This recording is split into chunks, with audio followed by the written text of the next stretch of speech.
कल जो पैराग्राफ हुआ था अंत में, उसको पढ़ के आगे बढ़ेंगे। इसमें कहा गुरुदेव ने, आने जाने का तांता बंधा हुआ देखकर भी मनुष्य तथ्य को न समझे वह दुख तो पाएगा ही। रहना रहने के लिए नहीं है, जाने के लिए है, और जाना आने के लिए है। यह क्रम कब कम हुआ? दम कम और गम में कम ने दम घुटाया और गम आया। इस गम को मिटाने के लिए मनुष्यों ने उत्सव की प्रथा चलाई, किंतु अनेक त्योहार मनाकर भी मनुष्य गम कम न कर सका, बल्कि इन त्योहारों को मनाते समय भी मनुष्य शांत और प्रसन्न न होता हुआ केवल अभाव को ही प्रधानता देता हुआ दुख को भूल न सका। यह चिरसंगी भाव मनुष्य को सदा सदा कष्ट देता आ रहा है।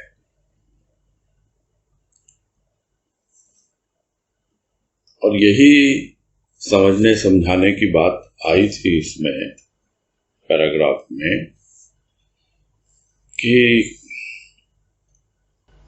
तथ्य तो सभी जानते हैं कि ये एक तांता है जो बंधा रहता है, यानी आवागमन का एक बंधन, आवागमन का एक चक्र, आवागमन की एक श्रृंखला, एक के बाद एक जो चीजें होती रहती हैं उसी को तांता कहा जाता है।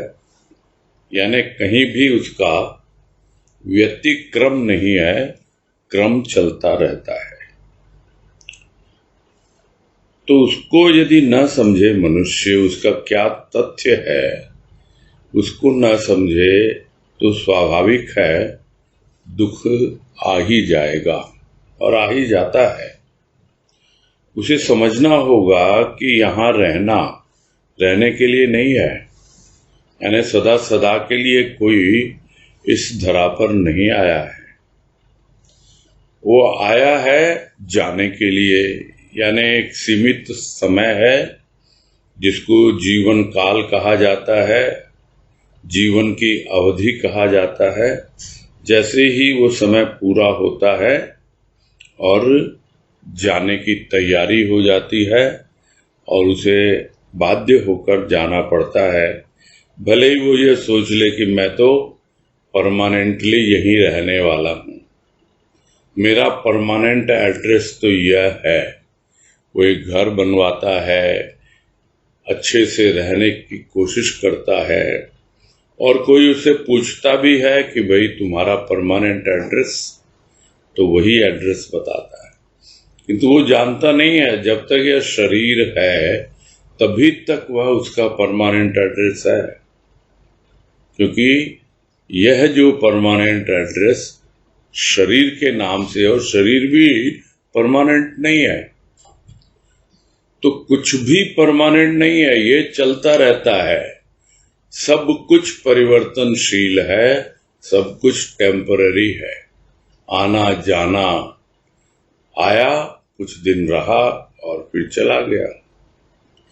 तो ये कभी कम नहीं होता है और मनुष्य इस बात को समझ पाता नहीं है, हमेशा अभाव में जीता है। यह जो कम है, यह कम, वो कम, यह कम जो है यही उसका दम घुटाता रहता है, यानी उसे परेशान करता रहता है। चिंता में, फिक्र में और दुख में जीवन व्यतीत होता रहता है।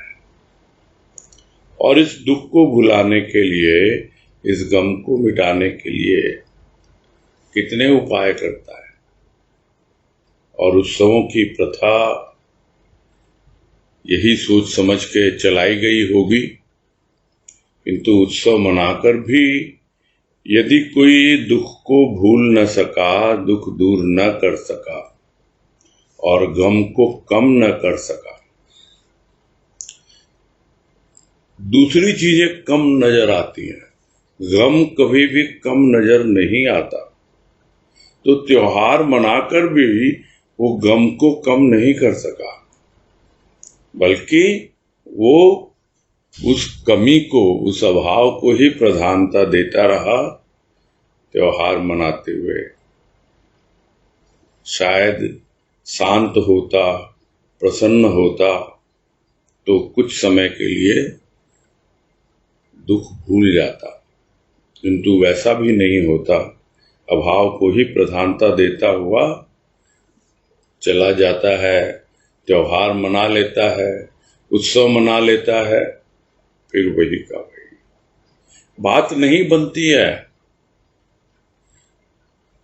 भजन की पंक्तियां याद आ गई बोलते बोलते कि भावों से सजाते हैं पर बात नहीं बनती, चावों से बुलाते हैं पर बात नहीं बनती।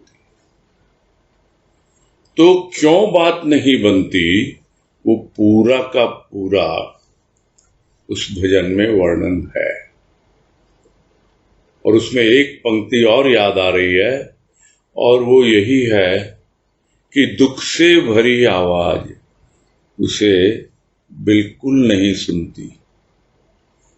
क्योंकि हम दुख से पुकारते रहते हैं, सुन सुन के, वो आर्तनाद सुन सुन के, दुख से भरी आवाज सुन सुन के वो भी बोर हो चुका है कि इसको कितना समझाया, कितना बतलाया कि इस तरह जीवन व्यतीत कर, ऐसे ऐसे कर, ताकि तेरे जीवन से दुख हमेशा के लिए पलायन कर जाए, स्वतः ही भाग खड़ा हो और दोबारा मुड़ के देखे ही ना। किंतु तू वो सब तो करता नहीं है, इसलिए बात नहीं बनती। उत्सव मनाते हैं बड़े चावों से, बड़े भावों से, किंतु बात नहीं बनती, क्योंकि वो थोड़ी देर का खेल होता है। यदि उसमें भी यदि शांति और प्रसन्नता कुछ परमानेंट हो पाती, परमानेंट हो कैसे? खुद के भाव विचार वो तो टिकते नहीं हैं, वो भी बदलते रहते हैं। भीतर कुछ तो होगा जो टिकता होगा, क्या वहां टिक पाता है प्राणी? यही समझना है कि जो गुरुदेव कह रहे हैं, त्योहार मनाकर भी अभाव को ही प्रधानता देता है, इसलिए दुख को भूल नहीं पाता। और यह जो दुख का भाव है वो हमेशा मनुष्य के साथ रहता है, उसका चिर संगी है, और उसका काम ही है परेशान करना और कष्ट देना, और यही जीवन व्यतीत होता रहता है। आज कह रहे हैं, धार्मिक पुस्तकों ने तीर्थ, व्रत, उपवास का आदेश दिया मनुष्य को सांत्वना देने के लिए, किंतु वहां भी मनुष्य ने शंका ही की, विश्वास का आधार न लिया। तीर्थ भ्रमण कर भी मनुष्य मन के चक्कर को शांत न कर सका। मन ने दुख को चूरन चटनी की तरह चाटा और बेचैनी अनुभव की। फिर इस महासंक्रामक अभाव से मनुष्य निष्कृति न पा सका। यह मनुष्य का दुर्भाग्य है या जीवन की विफलता? यह विचारणीय प्रश्न है। और इस पैराग्राफ में यही बोल रहे हैं कि जब धार्मिक पुस्तकों का अध्ययन करता है, जब कहीं धर्म की बातें छिड़ती हैं, किसी से भी पूछता है, करता है, बड़े बूढ़ों से, अड़ोसी पड़ोसी से, तो यही समझ में आता है उसको कि हाँ भाई, थोड़ा सा अपने जीवन को संयमित करो, व्रत उपवास रखो, तीर्थ करो। और यह प्रथा उन्होंने धर्म के साथ जोड़ दी कि अगर कोई उत्सव है, कोई त्योहार है, कुछ और नहीं तो जैसे आज जन्माष्टमी है, तो आज जन्माष्टमी का ही व्रत रखो, ताकि कम से कम तुम्हारा आज का दिन संयमित व्यतीत हो, संयम से बीते। और भी धार्मिक पुस्तकें भी पढ़ा जाता है, उसमें भी पढ़ा जाता है कि हाँ भाई, आप तीर्थाटन करो, देखो अलग अलग स्थानों पर हमारे भी पूर्वजों ने बहुत कुछ अपना छोड़ा है, उनकी एक धार्मिक और सांस्कृतिक विरासत है, उससे परिचय लो। इन सब बातों का आदेश दिया धार्मिक पुस्तकों ने, धर्म ग्रंथों ने, ताकि मनुष्य को थोड़ी तो सांत्वना मिले, थोड़ा सा तो वो दुख से अपने आप को अलग कर पाए। किंतु यदि गया भी कहीं पर, किया भी कुछ, तो विश्वास का आधार नहीं लिया, शंका ही की कि ये पुस्तकें सही बोल रही हैं कि नहीं बोल रही हैं।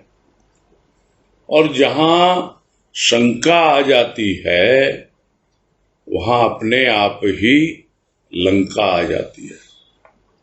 और वो लंका है क्या?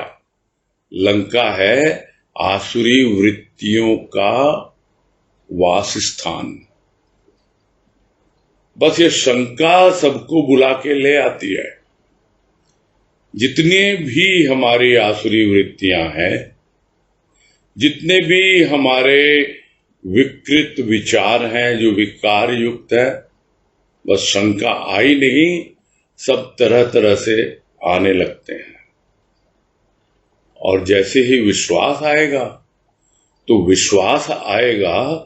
तो ऐसा लगेगा मानो हम तो अयोध्या में हैं, राम राज्य है, और यहां पर इतनी शांति है, इतना संतोष है, इतनी प्रसन्नता है।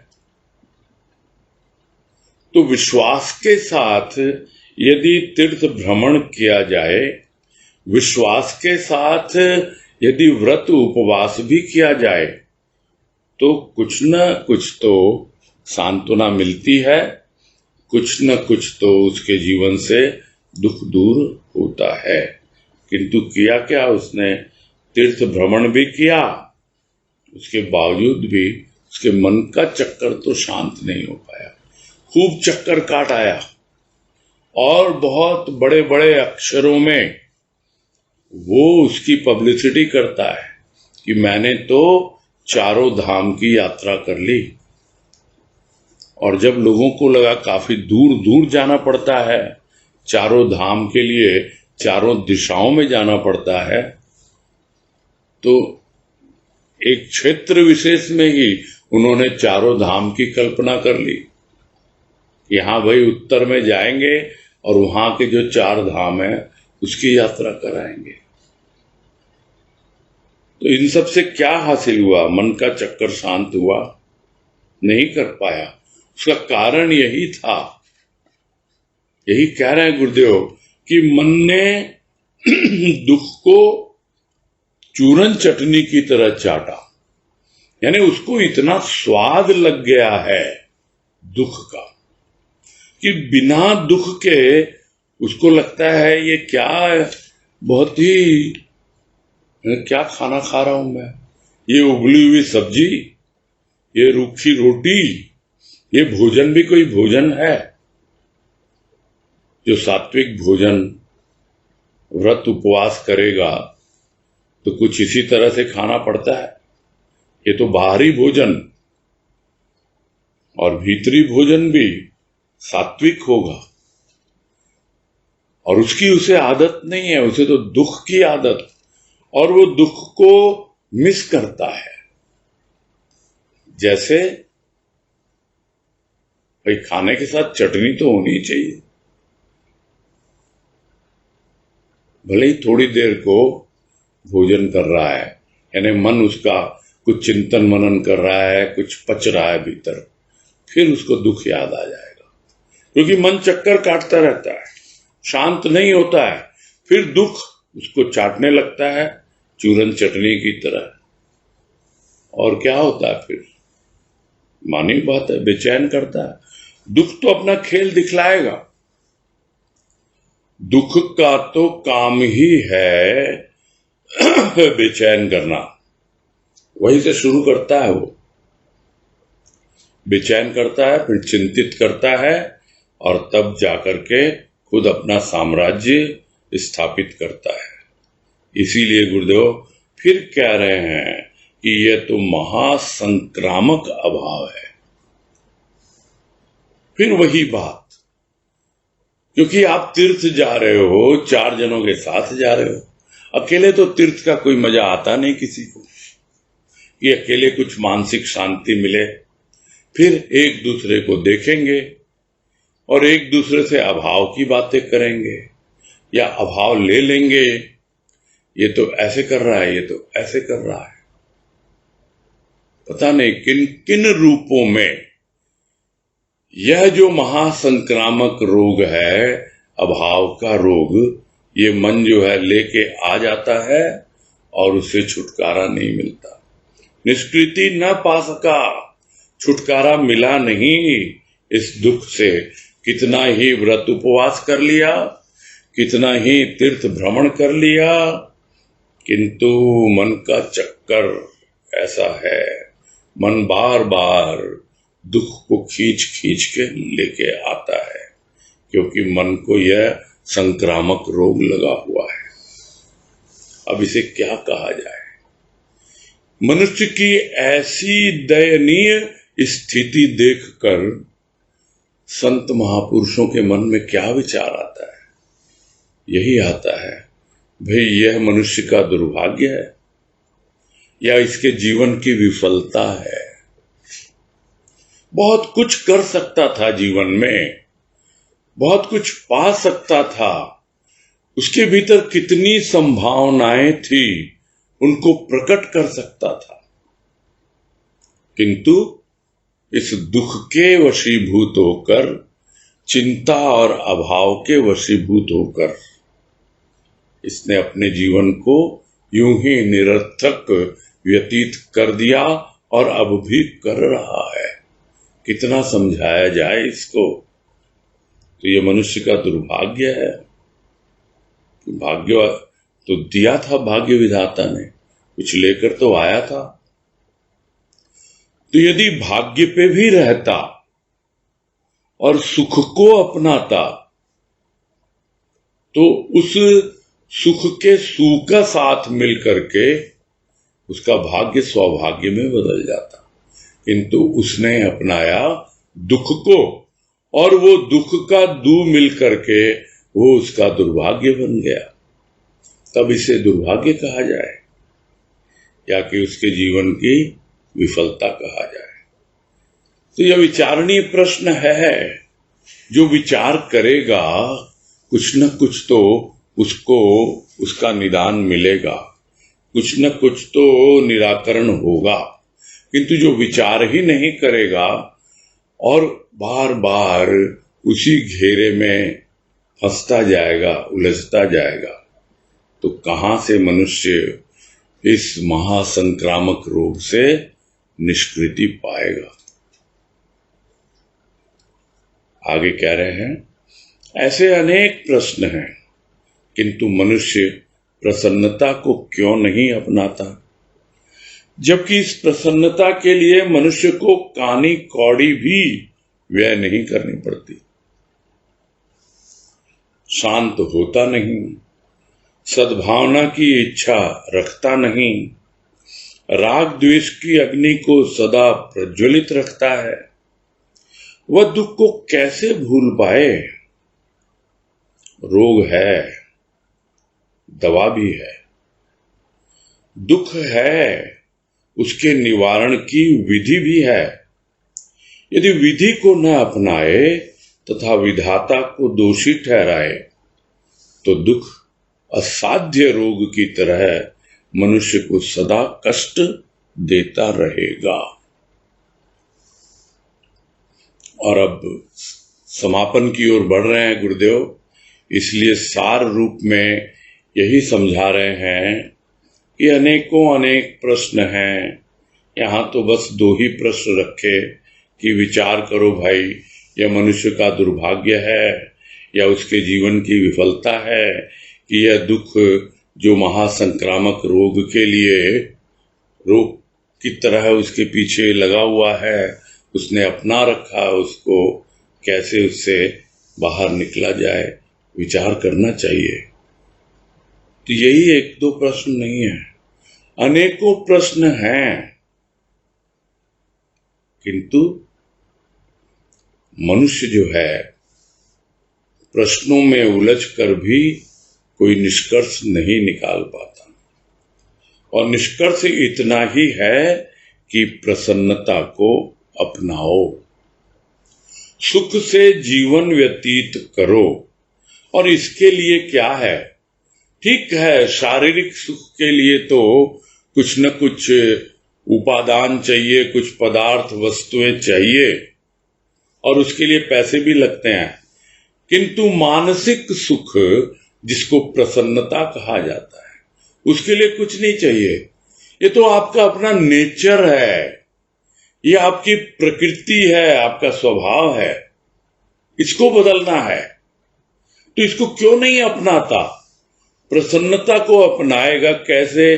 जो प्रसन्न है, जो खुश है, जो आनंद दाता है, जो आनंद का वर्षण करता है, उसका संग करे। क्यों ऐसे लोगों का संग करता है जो अभाव की बातें करते हैं और दुख ही बांटते हैं? तो यही कह रहे हैं, प्रसन्नता को क्यों नहीं अपनाता? और इसके लिए कुछ खर्च नहीं करना पड़ा, कानी कौड़ी भी नहीं लगती, यानी भौतिक धन की जरा भी आवश्यकता नहीं है इसके लिए। कारण क्या है? शांत तो होता नहीं है, यही सबसे बड़ी समस्या है। थोड़ी सी शांति आए जीवन में, थोड़ी सी सद्भावना हो, कुछ अच्छे अच्छे विचार हों, तब ना, तो शांत होता नहीं, सद्भावना की इच्छा रखता नहीं और राग द्वेष की अग्नि को सदा प्रज्वलित रखता है। किसी से राग है, किसी से द्वेष है, किसी की निंदा है, किसी की स्तुति है।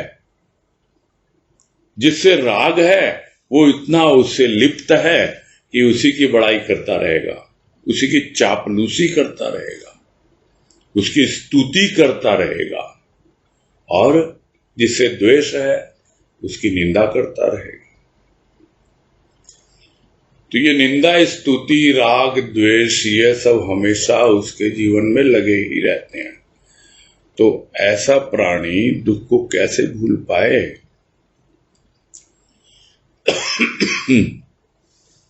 ये स्वाभाविक है कि यदि रोग है तो उसकी दवा भी है। हो सकता है रोग को पहचाना नहीं गया हो तो उसकी दवा ढूंढने में समय लगता है, जैसा कि अभी लग रहा है। जो एक बीमारी फैली हुई है वायरस के रूप में, उसके वैक्सीन की खोज की जा रही है, थोड़ा समय लगता है। किंतु जो रोग पता नहीं पुरखों से, जन्म जन्मांतरों से लगा हुआ प्राणी को, उसकी दवा क्या खोजनी पड़ेगी? क्या उसके लिए कोई रिसर्च करना पड़ेगा? क्या उसके लिए कोई इन्वेंशन करना पड़ेगा? अरे करने वाले करके चले गए, संत महापुरुष सब बतला गए कि भैया तुमको ये रोग लगा हुआ है मन में और इसकी दवा मैं बतला के जा रहा हूं, लेकिन ध्यान ही नहीं देता। दुख है, एक रोग है, मानसिक रोग है ये दुख, और उसके निवारण की विधि भी है। यानी उस दुख को दूर करने के तरीके भी हैं जो बार बार गुरुदेव इस लेख में समझाते रहे हैं, और यहाँ यही कंक्लूड कर रहे हैं इस बात को, उपसंहार जिसे हम कहते हैं कि रोग है, दवा भी है जो तुमको बतलाई गई, दुख है उसके निवारण की विधि भी है जो तुमको बतलाई गई। अब यदि तुम उस विधि को नहीं अपनाओ और विधाता को दोष दो, ये क्या बनाई दुनिया तूने, जो पहले का उससे क्या होता है, वही शब्द गूंजते रहते हैं, वही वाइब्रेशंस वातावरण में, भले मुख से ना बोले कोई, भीतर ही भीतर जैसा विचार चलता रहेगा वो अपने आप ही बाहर गूंजने लगता है। विधाता को दोष दो, फिर क्या करेगा कोई, इससे क्या होना है, कुछ नहीं होना। जो रोग ठीक हो सकता था वो रोग और अपनी जड़ें जमाता चला जाता है और गहरे तक परेशान करता रहता है प्राणी। इस तरह वो रोग असाध्य बन जाता है, यानी अब उसको ठीक ही नहीं किया जा सकता। और वही थोड़ी सी सर्दी लगी थी, उसी वक्त ध्यान देते, ध्यान दिया नहीं, निमोनिया बन गया। अरे निमोनिया हुआ, उसका भी इलाज था, वो भी नहीं किया, फिर दमे में परिवर्तित हो गया। अरे दमे का भी इलाज है, किंतु कब ध्यान देगा प्राणी, कब समझेगा कि उसको तो यह वायरस लगा हुआ है, यह दुख का वायरस है, और फिर वो रोग असाध्य हो जाता है। सब बातों का सार इतना ही है, थोड़ा सा अभाव आए जीवन में, भाव से भगा दो उसको। थोड़ी सी चिंता आए, चिंतन करें, अपने आप भाग जाएगी चिंता। ये सब विधि गुरुदेव ने बतलाई है इस लेख में, किंतु हम अभाव को पोंछते रहते हैं, पालते रहते हैं, चूरन चटनी की तरह चाटते रहते हैं जो यहां बतलाया, और इस प्रकार वो रोग असाध्य हो जाता है। यानी कोई भी सिद्ध पुरुष भी आ जाए, वो भी उस असाध्य रोग को दूर कर नहीं पाता है, और फिर हम दोष उसी को देते हैं। बाबा जी आप तो सिद्ध हैं, आप तो मेरे मन का ये रोग दूर कर सकते हो, आप तो मेरे भीतर से हमेशा के लिए दुख दूर कर सकते हो। तो बाबा क्या बोलेगा, तो यही बोलेगा ना, देख तेरे को बताया ना, ऐसा कर ऐसा कर, क्यों नहीं करता, क्यों नहीं इस तरह जीवन यापन करता। ऐसा करेगा तो अपने आप ही दुख का निवारण होगा और दुख असाध्य रोग में परिवर्तित नहीं होगा, और नहीं तो मनुष्य को सदा सदा कष्ट देता रहता है और देता रहेगा। और इस अंतिम पैराग्राफ में कह रहे हैं कि पंक्तियां दुख की गाथा गाने के लिए नहीं लिखी गई, किंतु दुख निवारण की विधि की ओर संकेत करने के लिए ही लिखी गई है। निवारण की सरल विधि है आधार, शरणागति, प्रभु पदों का प्रेम तथा सत्संग, जो दुखी मानव को सुखी बनाता है। और अंत में यही कह रहे हैं कि ये इतनी बातें, इतना पूरा चैप्टर, ये लेख लिख दिया गया, ये कोई दुख को महिमा मंडित करने के लिए नहीं है कि इतनी बढ़ा चढ़ा करके हम दुख की कहानी लिख रहे हैं, उसकी गाथा गा रहे हैं, इसके लिए नहीं है।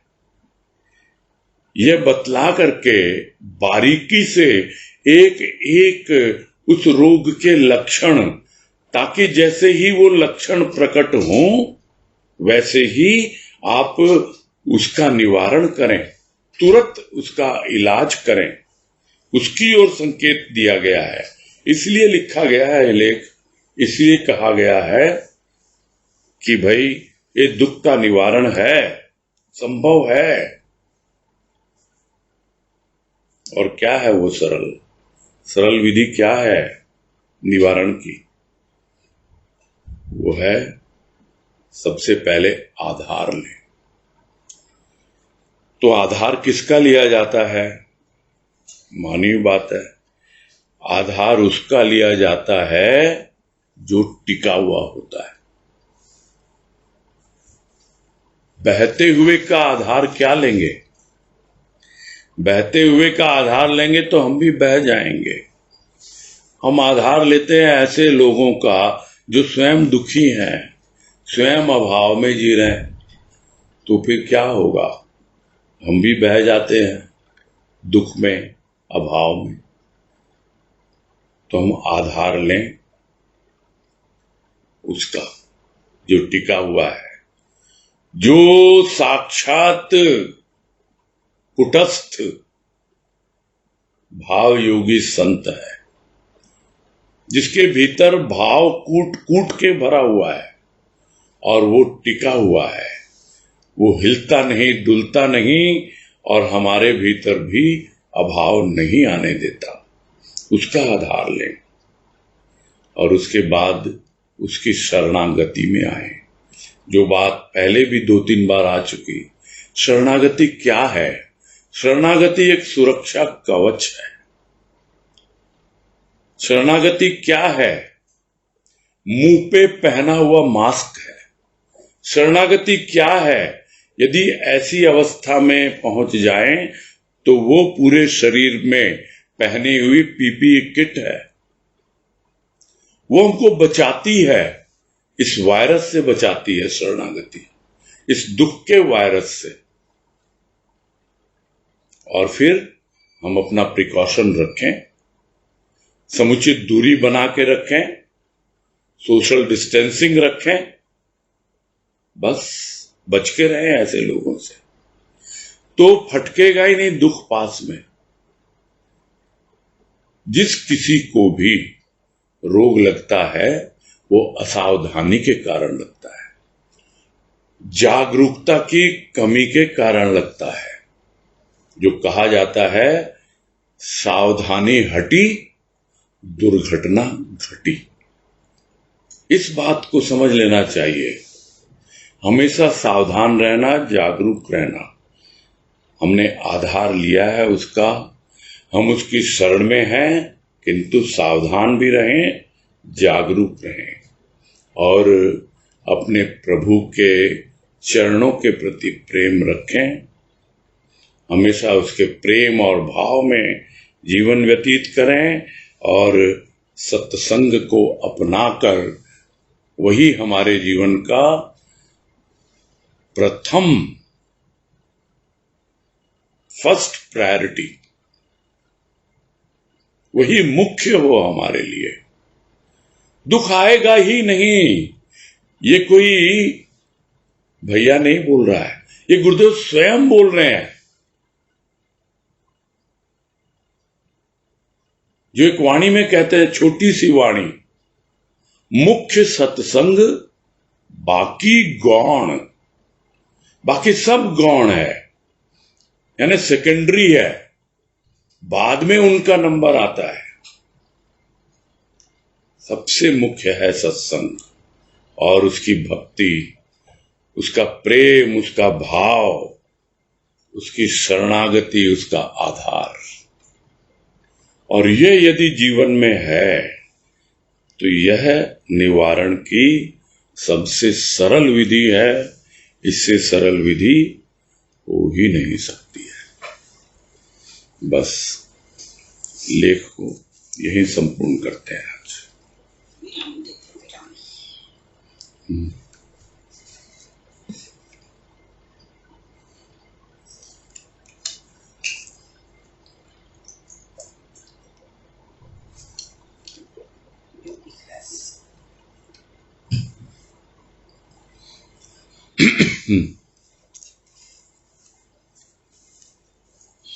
हाँ, बोलिए अजय बाबू, अजय बंसल।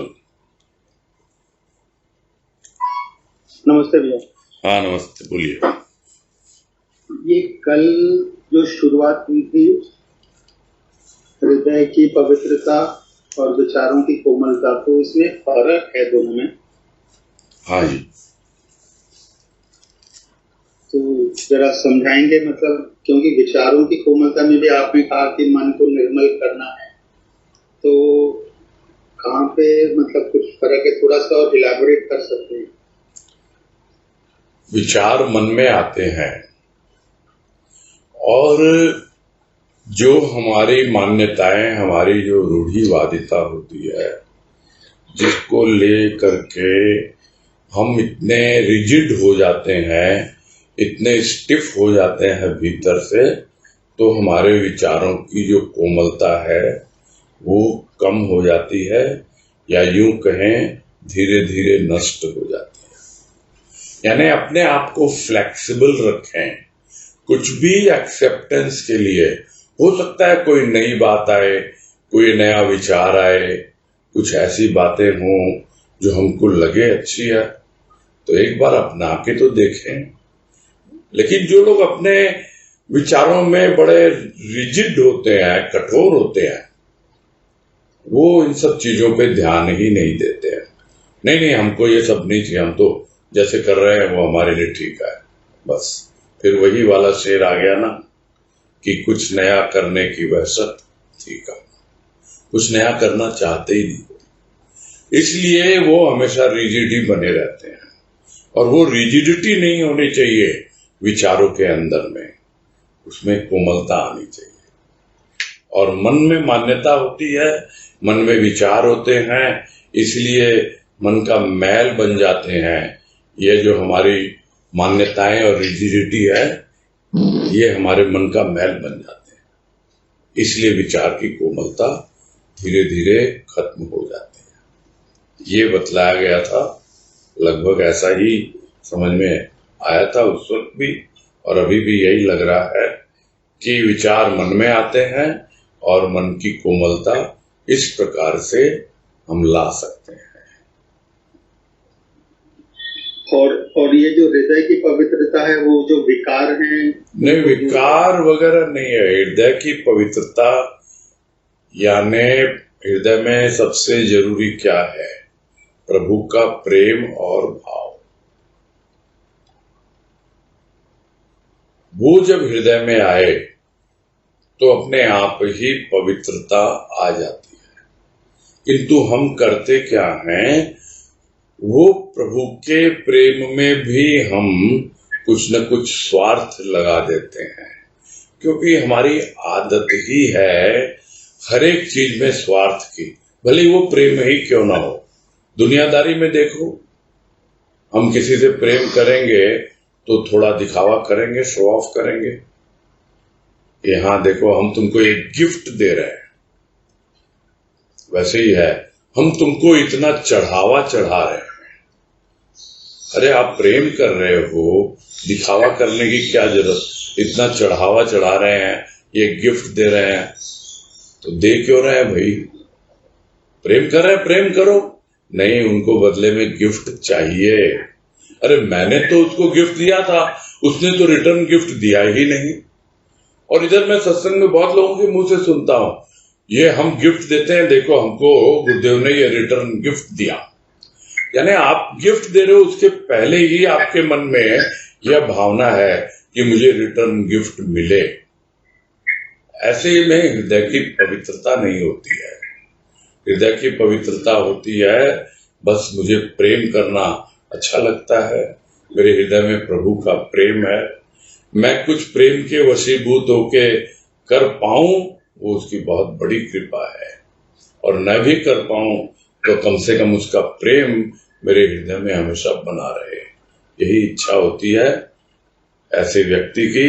और धीरे धीरे उसके हृदय में पवित्रता आने लगती है। ठीक है। हाँ भैया, कल आपने एग्जाम्पल दिया था आपके ऑफिस का, जो बॉस थे। हाँ जी।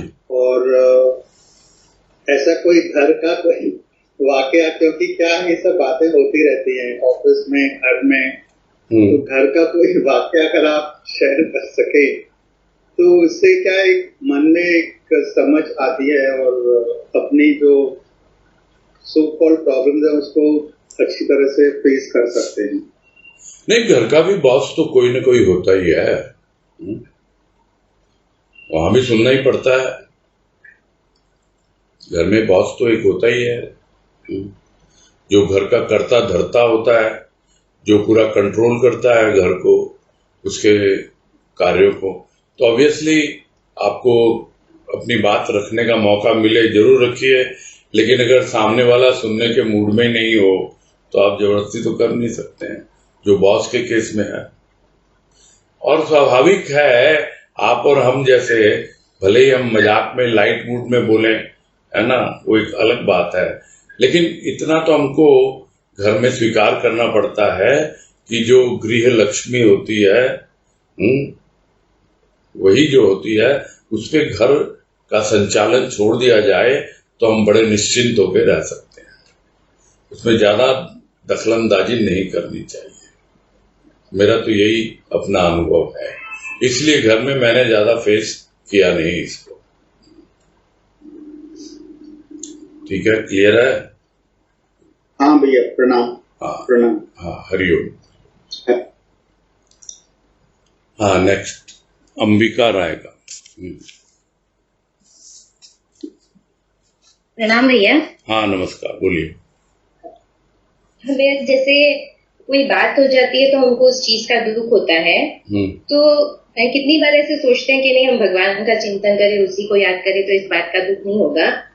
वो करती भी हूँ मैं वैसे, लेकिन फिर भी कोई कोई बात ऐसी होती है कि उसका दुख होता रहता है बार बार, और ये मालूम है कि 2 दिन या 3 दिन बाद उस चीज की कोई वैल्यू नहीं है, उसका दुख नहीं होगा, कम होने ही वाला है परमाने के लिए।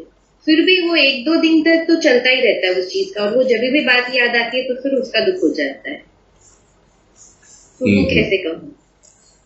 कल इन्होंने ही प्रश्न किया था ऐसा, कल की बात है, परसों की बात है, अजय बंसल ने ही इसी टाइप का प्रश्न था कि पश्चाताप और प्रायश्चित, आप जिसको अभी दुख बोल रहे हैं ना, वो पश्चाताप करते हैं। आपसे कुछ भूल हो गई, ये कुछ गलती हो गई, हो गया, और आप उसको सोच सोच के भीतर दुख मना रहे हो, पश्चाताप कर रहे हो। तो सिर्फ पश्चाताप करने से नहीं होता है, उसका प्रायश्चित भी करना होता है। तो वो प्रायश्चित भी लेकिन कभी बोलो, पर कभी ऐसे होता हमारी गलती नहीं है, फिर भी हम अगर किसी की सुन रहे हैं और हमको मालूम है कि नहीं दुख करना है, फिर भी दुख हो जाता है उस चीज का। हमारी गलती नहीं है, किसको पता है किसकी गलती है? आप जिसकी गलती समझ रहे हो उसको पूछो, वो भी यही बोलेगा हमारी गलती नहीं है। तो उसकी भी गलती नहीं है, हमारी भी नहीं है, तो किसकी गलती है? प्रॉब्लम यही है, यही प्रॉब्लम है। किसी की गलती नहीं है, गलती यही है कि दोनों की दाल नहीं गलती, एक दूसरे को समझते नहीं है, इसलिए एक दूसरे पे दोषारोपण करते हैं। हमारी गलती नहीं है, उसकी गलती नहीं है, तो किसकी गलती है भाई? गलती है ही नहीं, इसका मतलब ये एक मिसअंडरस्टैंडिंग है, गलत फहमी है। गलती नहीं है, गलत फहमी है, और वो गलत फहमी ही आपको बार बार पश्चाताप या दुख करने के लिए प्रेरित करती है। सामने बैठो, शांति से बात करके उसका निवारण करो, और उसी को मैं कहता हूं कि वो प्रायश्चित है। क्लियर करो सामने वाले से बात। अगर आपको लगता है आपकी गलती नहीं है, तो ये दिखाने की जरूरत नहीं है कि गलती तुम्हारी है। आप खाली गलत फहमी क्या हुई, गलत फहमी में और गलती में अंतर है। गलत फहमी आपके ओर से भी हो सकती है, गलत फहमी उनके ओर से भी हो सकती है, दोनों के ओर से ही हो सकती है गलत फहमी। तो आप बैठ करके शांति से, उस वक्त नहीं जब एक्साइटमेंट में या हीट ऑफ द मोमेंट में, जिसको कहते हैं अहंकार के वशीभूत या क्रोध के वशीभूत या कोई और कारणवश इस तरह की सिचुएशन आती है, उस वक्त नहीं। उस वक्त तो वातावरण बिल्कुल अलग रूप में होता है।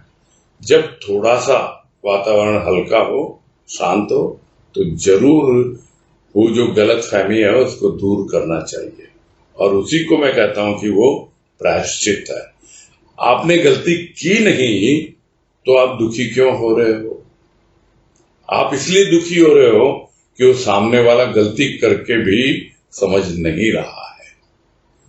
आप उसकी चिंता करने लगते हो, उसको अपनी चिंता नहीं है, आप उसकी चिंता करने लगते हो, और उसकी चिंता में आप जो है दुखी हुए जा रहे हो।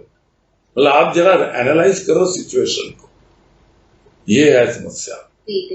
हाँ। एक और प्रश्न भी है, जैसे अगर कोई मृत्यु हो जाती है जो हमारा एकदम प्रिय हो, तो फिर उसकी भी तो याद हम लोग बार बार, एक बार के लिए दुख होता है, फिर थोड़ा टाइम नहीं होता, फिर वापस उसकी जब याद आती है तो फिर दुख होता है, या फिर कुछ सांसारिक ऐसी चीजें होती है जिसके लिए हम उस पर डिपेंड होते हैं और वो सब चीजें नहीं होती, तब भी दुख होता है उस चीज का।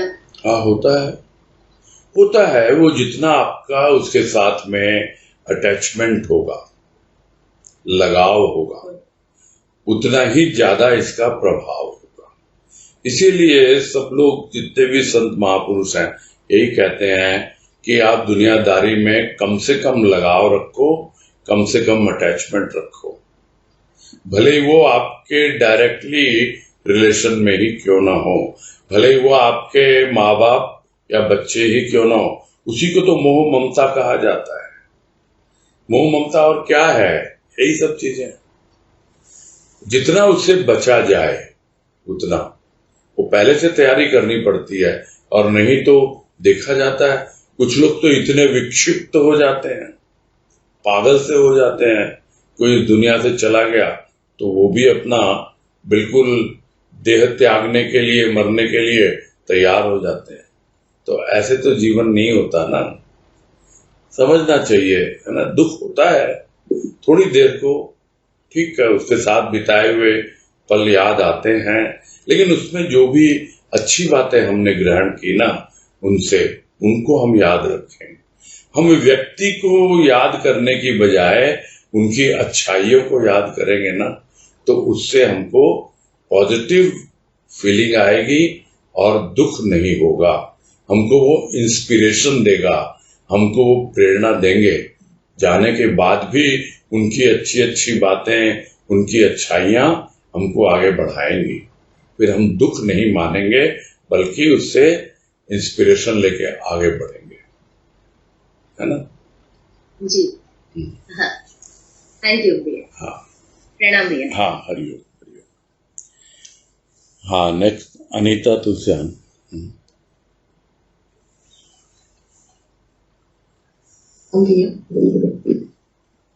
हाँ, बोलिए। भैया, जैसे लास्ट के पैराग्राफ में शरणागति की बात आई और गुरुदेव ने कहा ना कि दुख दूर करने की विधि बतलाई गई, तो जैसे इस लेख में भी बहुत सारी बातें गुरुदेव ने कही कि मैं में दुख है, तू में दुख नहीं, संतोष पर विचार दुख का कारण, संतोष पर विचार दुख दूर करते हैं। अब जैसे कल भी आई बात, हृदय की पवित्रता, विचारों की कोमलता, विवाह, वो सब कई बातें गुरुदेव ने कही। एक तरह से वो सब विधि ही है। और लेकिन अभी जैसे लास्ट में शरणागति की बात आई, बहुत छोटा सा पैराग्राफ, लेकिन अच्छा लगा था सुनने में। तो ऐसी मन में बात आ गई कि जैसे महाभारत में सुनते हैं कि कृष्ण इतना कुछ समझाता है अर्जुन को, और लास्ट में जाकर उसको बोलता है कि तू बस मेरी शरण में आ जा। तो बस ऐसे ही लग रहा था भैया, तो मैं सोचा आपसे शेयर करें, या फिर आप इसके और कुछ। हाँ, ठीक है, शरणागति तो कहा ही है ना, आधार की बात भी है, सत्संग की बात भी है। तो यहाँ जो आपने और बातें कही ना कि हृदय की पवित्रता और विचारों की कोमलता, ये बात, और उसके पहले भी जो और सब जो भी दुख से संबंधित, दुख क्या है, सुख क्या है, तो ये सब सत्संग के द्वारा ही अनुभव में हो सकता है। यानी सत्संग कोई एक घटना नहीं है। घटना तो कभी कभी घटित होती है, सत्संग जीवन है।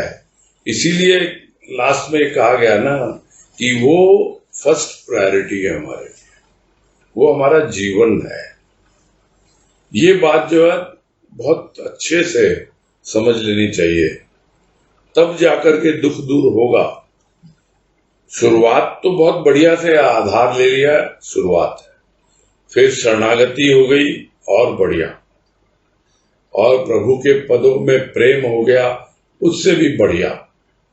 किंतु यदि सत्संग को नहीं समझा, यदि सत्संग को जिया नहीं, और यदि जीवन हमारा सत्संग नहीं बना, तो फिर क्या है?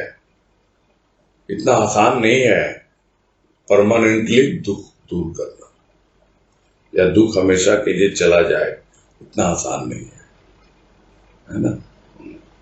इसीलिए लास्ट लाइन ये बहुत महत्वपूर्ण है, सत्संग बहुत महत्वपूर्ण है। ये चौथा पॉइंट है गुरुदेव का इसमें, है ना। चलो और कुछ? ठीक, हाँ, एक बात और मन में आ रही। बोलो।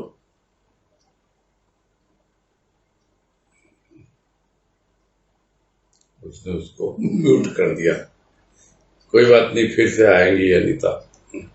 तब तक अब देखें अब कौन है। तनुश्री शर्मा को दो गई। अच्छा, आ गई क्या अनीता? बोलो। हाँ बोलो। मैं बोल रही थी कि जैसे हम लोग कहते हैं ना कि दुख सुख जैसे दिन और रात है, वैसे एक जीवन का हिस्सा है। तो लेकिन गुरुदेव तो ये भी कहते हैं दुख सुख से ऊपर उठकर हमको आनंद में समाना है करके। हाँ। तो यानी ये दुख और सुख इस जीवन का हिस्सा मतलब नहीं रहेगा। जब हम इससे ऊपर जाएंगे, जैसे गुरुदेव विधि बता रहे हैं, तो ऐसा भी समय आएगा कि पद हो गई।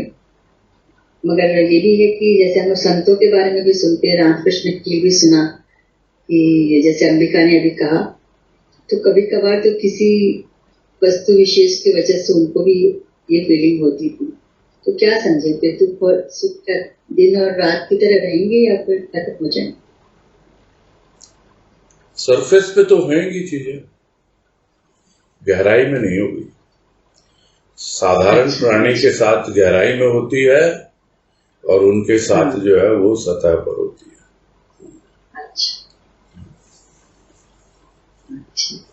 ठीक है, बात है, बहुत अच्छा। हाँ, प्रणाम। हाँ, तनुश्री शर्मा।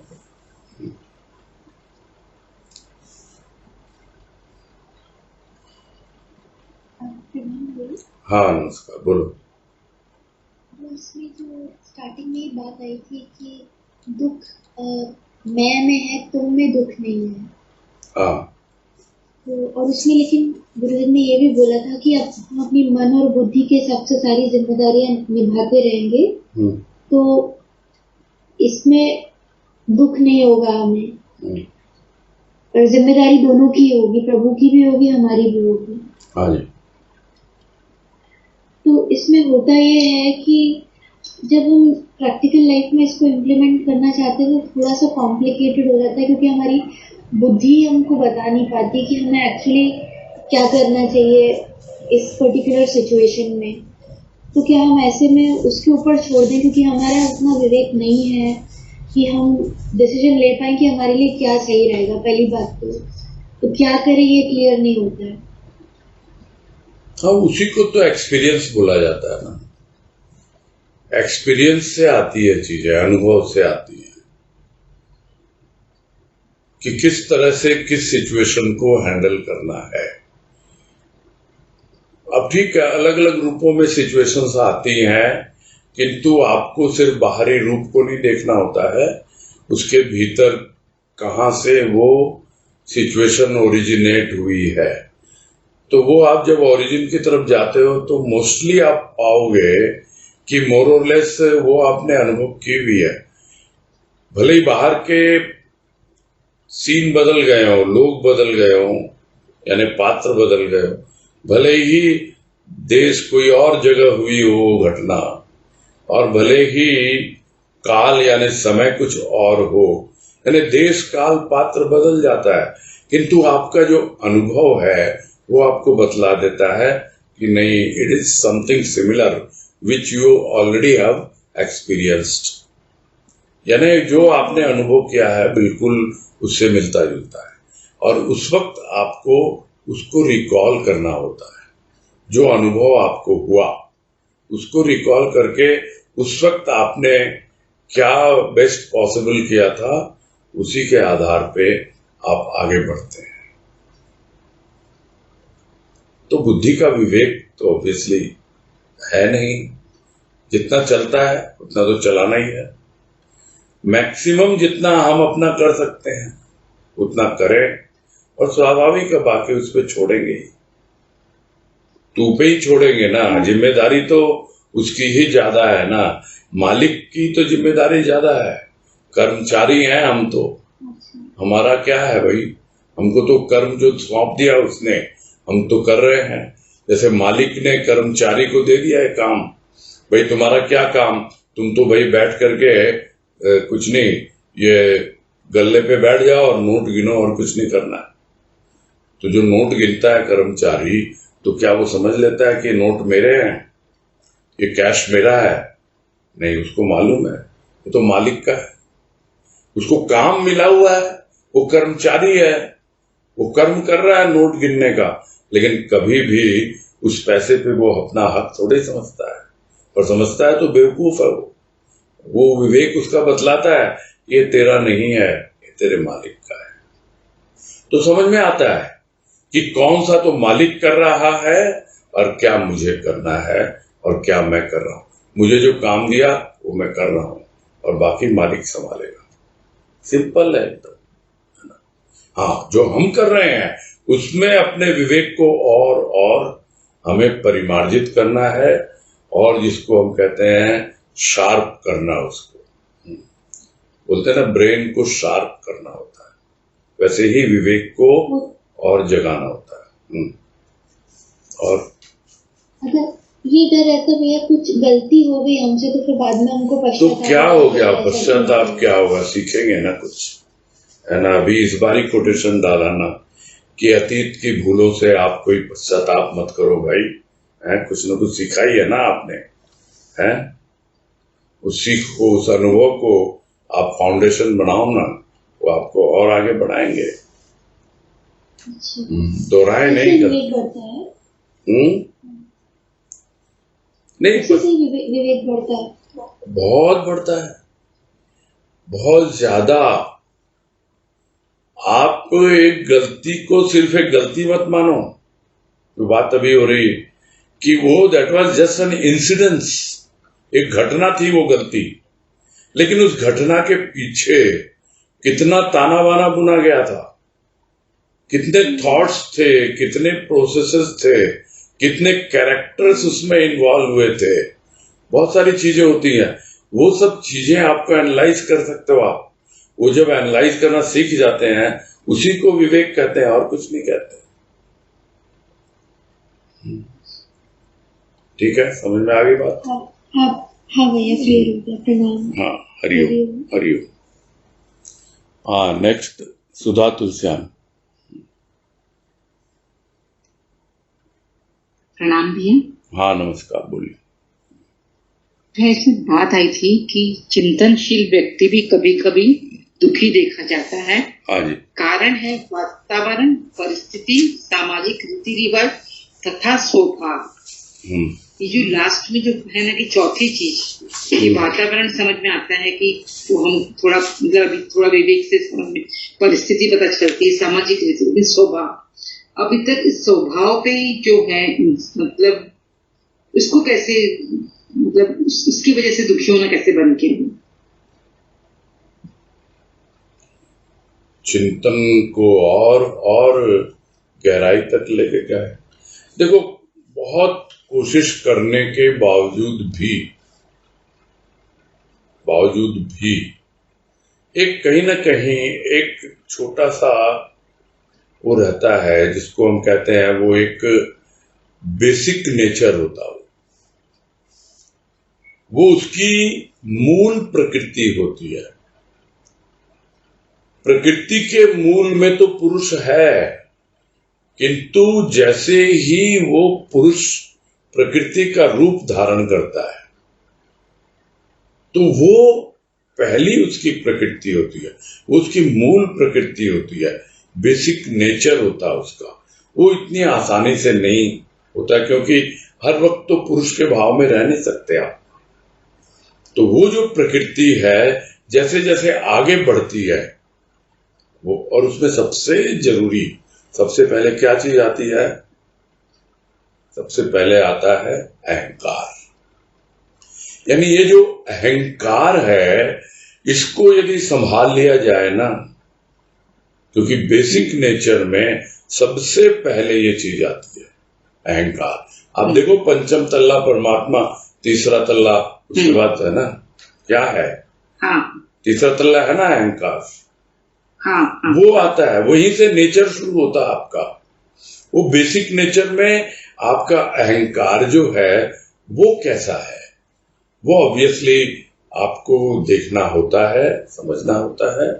चिंतनशील हैं आप, और आपको वो चीज समझ में आनी चाहिए कि यदि कभी कभी मैं दुखी होता हूं तो उसका कारण यह भी हो सकता है कि मेरा बेसिक नेचर जो है वो अभी पूरी तरह से मुझे समझ में नहीं आया है।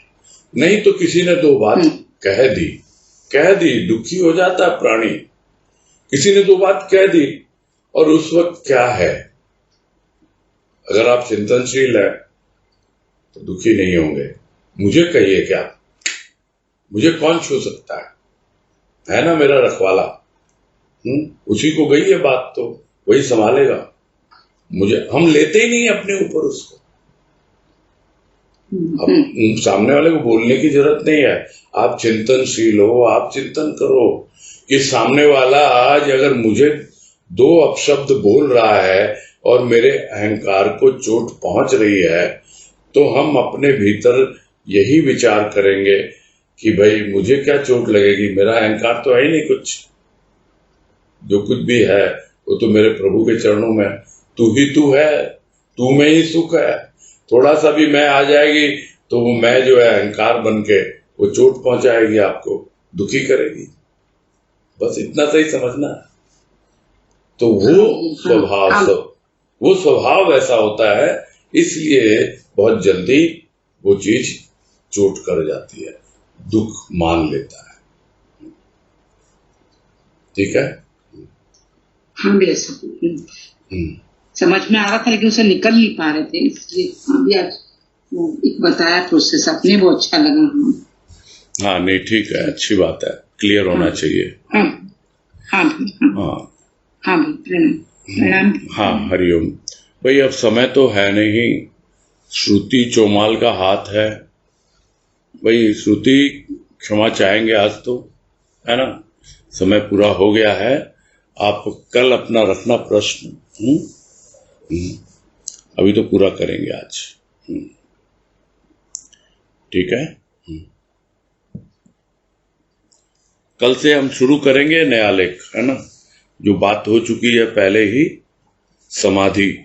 इसी पुस्तक का जो टाइटल है आनंद समाधि, उसका लेख है समाधि। कल से वो प्रारंभ होगा। ये आप लोगों ने यही डिसाइड किया हुआ है तो यही लेंगे। ठीक है? तो अभी पूरा करते हैं आज। ठीक है भैया जी। हाँ, हरिओम भैया जी। हरिओम, हरिओम, हरिओम। सबको हरिओम।